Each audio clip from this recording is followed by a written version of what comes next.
देश में बढ़ रहे कोरोना के मामले। केंद्रीय स्वास्थ्य मंत्रालय सतर्क, जारी किए दिशा निर्देश। देश में कोरोना के मामले तेजी से बढ़ रहे हैं। देश के कोविड के 250 से ज्यादा सक्रिय मामले सामने आ चुके हैं।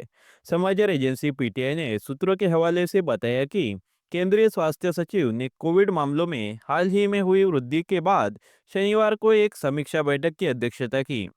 बैठक में स्वास्थ्य अनुसंधान विभाग के अधिकारियों, भारतीय चिकित्सा अनुसंधान परिषद के महानिदेशक और राष्ट्रीय रोग नियंत्रण केंद्र के महानिदेशक सहित अन्य ने भाग लिया। सूत्रों ने कहा कि केंद्रीय स्वास्थ्य मंत्रालय सतर्क है और अपनी कई एजेंसियों के माध्यम से स्थिति पर लगातार नजर रख रहा है। इनमें से अधिकांश मामले हल्के और इन्हीं घर पर ही देखभाल की जा सकती है। वहीं दिल्ली सरकार ने कोविड संबंधी एडवाइजरी जारी कर अस्पतालों से बेड, ऑक्सीजन, दवाइयाँ और वैक्सीन की उपलब्धता सुनिश्चित करने को कहा है।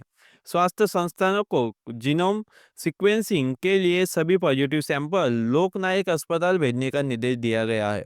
भारत में कोविड 19 के दो नए वेरिएंट NB 1.8.1 और LF.7 मिले हैं। दोनों वेरिएंट घातक नहीं है। विभिन्न राज्यों में दर्ज किए गए ज्यादातर कोविड के मामले हल्के प्रकृति के हैं। मरीजों के घर पर ही देखभाल की जा रही है। केंद्रीय स्वास्थ्य सचिव ने शनिवार को कोविड 19 के मामलों की समीक्षा की। विश्व स्वास्थ्य संगठन WHO ने भी कहा है कि वेरिएंट का अधिक खतरनाक नहीं है।